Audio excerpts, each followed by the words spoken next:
Hello and welcome again. I'm Catherine Young, and this is our channel, Our Courage to Heal podcast.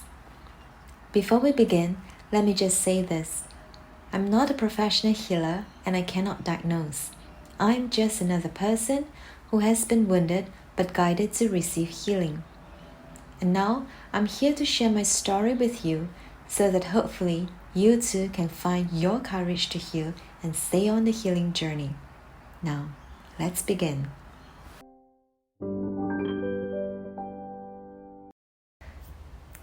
I would like to dedicate this episode to my loving husband, who is always ready to change for me, because how I feel is more important than what's right or wrong. There's no ego or pride in his love for me. His love is selfless and so unconditional that before receiving healing, I can only doubt and push him away. But now, with my new perspective, I can feel how true and deep his love is. When we open our heart space and open the old wounds to receive healing, that's where the most powerful light will shine through and show us that we are enough and worthy of the most wonderful life and love this lifetime. Book 2, The Healing, Chapter 9. I stopped letting my husband and kids push all my buttons at home. Coming home from a long day outside, sometimes even just meeting up with friends, I felt exhausted. I needed all the time and space to ground myself. A little misalignment at home, I was ready to explode. About what? About everything. The mess at home, the laying around laundry, which didn't seem to move unless I was the one folding. The rubbish, the sticky trail on the floor left by food droppings. I was laser sharp at noticing all these sensory mess and clutter at home. I hated it. I hid in my room after giving a heated lecture to everyone who is causing the mess.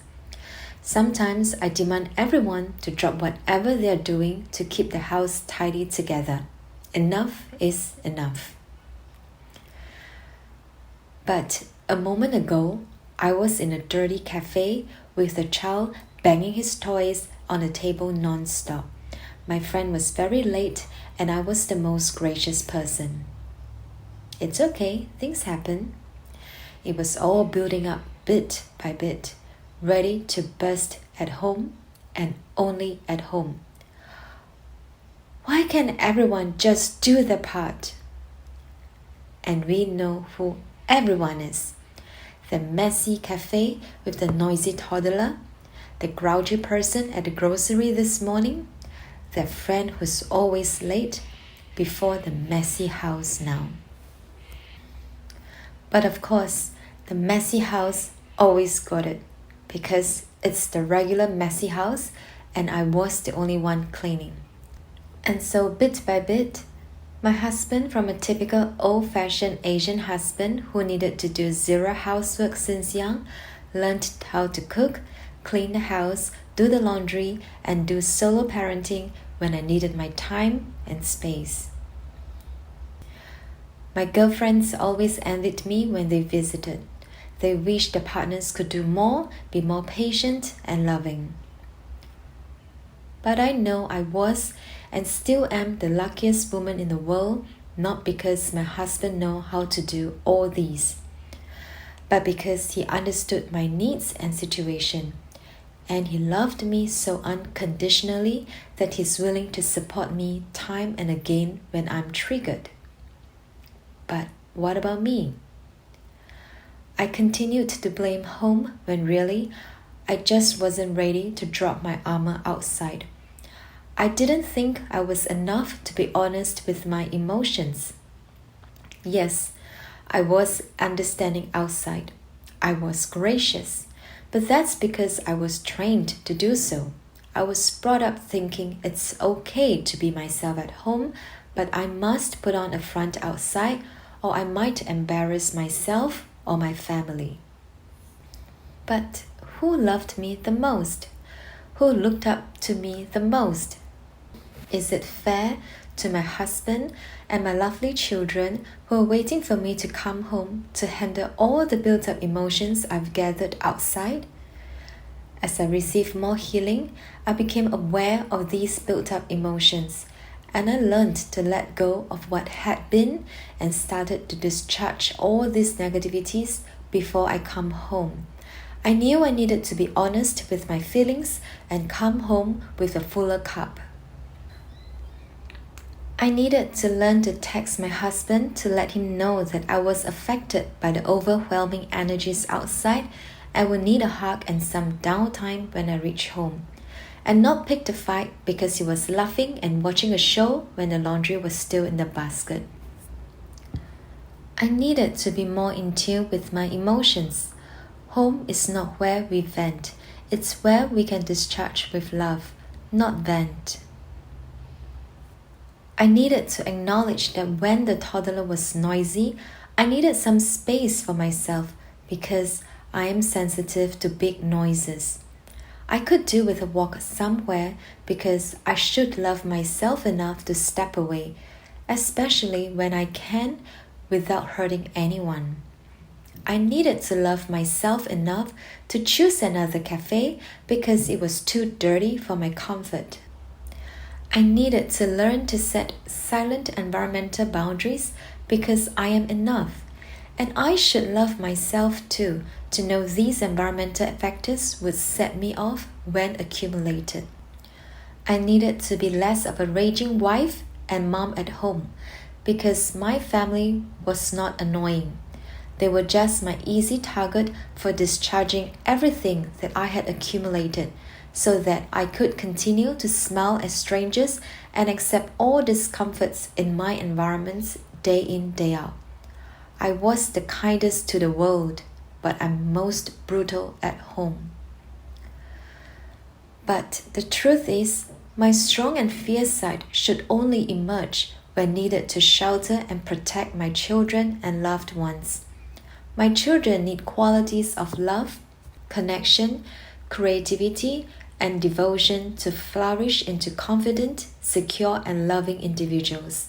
And they need me. As I heal, learn, and grow, I can become the better version of me to better them.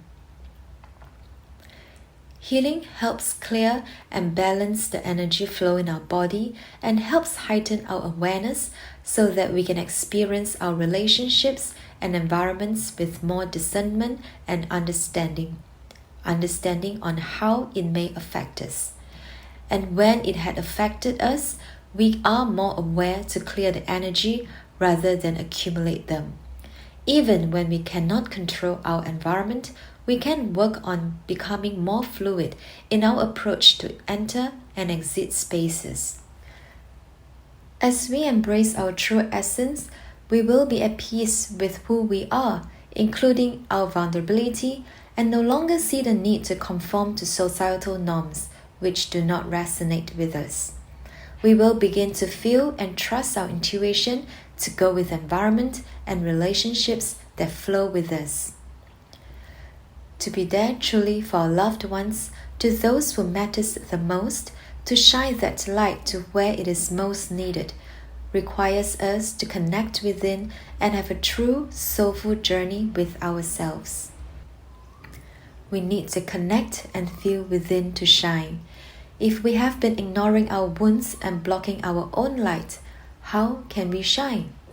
How can we expect our children to shine? They would also learn to block any emotions and randomly blow up or break down like us. Usually at this point, we would tend to say they are acting up. But dear one, really? Are they really acting up? Or just unsure what's going on emotionally just like us, who have yet to learn how to decode, communicate, and understand our own emotions? And one day, we just blew our top on a seemingly valid reason. If we can turn that around, imagine the happiness index and quality of life we can experience at home. The love we experience in life will be more balanced. We can be ourselves anywhere because we are more balanced. There's no need to take it all in. we can filter and choose experiences that align most with us more of the time. We can be ourselves more often and enjoy more peace if we were to drop our baggage, past wounds, fears, and traumas slowly with ease and grace, with healing. All the seemingly gracious societal set expectations can be met in a reasonable and agreeing way, and all the hurt that we have been causing at home can be stopped. The world can then truly be a better place when we let our light shine from within freely. Dear one, would you consider loving your family the way you have always wished your childhood home could be? Would you consider ending the intergenerational hurt here? Life is an experience of different experiences. It may not always be a smooth ride, but it is safe to be fearless as we gently hold space for new ways of thinking, living, and seeing to emerge. We will find our truth that cuts through confusion and frees us to proceed with love, peace, and better understanding. Ask not if there are issues you believe you cannot heal. Rather, connect to your heart space and your true self and ask the question, would you like to enjoy healing? Say yes and let the journey to finding your true self, your healed self begin. Be connected to our shining light, our soul, where there's acceptance, beauty, relief, and peace. Loosen our attachments and fixations upon our problems, not by denying or avoiding the problem, but by letting go and listening to our heart space to hear the answers our deepest self wishes to share. Our inner power, once switched on through healing, can heal circumstances in our life in ways greater than we can ever imagine. When we say yes to healing, we unconsciously open our heart space to gain clarity and wisdom to redirect our inner energies to a life we wish to own. Do not try to control the situation. Instead, work to bring positive influence so that we can contribute to a better world by sharing a better way of life. We have what it takes. Within us is a healing power and wisdom to find our way to our true essence, our way to our light. Have confidence and know that we are always enough. Go gently. The universe always have our backs and guiding us to release past trauma. It all begins with healing. When the light fills us and the spaces around us, it can then reach out to the world around us, shining first on those closest to us, our family. Love is truly in the air when we heal. Dear one, go gently, but keep going. I will be rooting for you.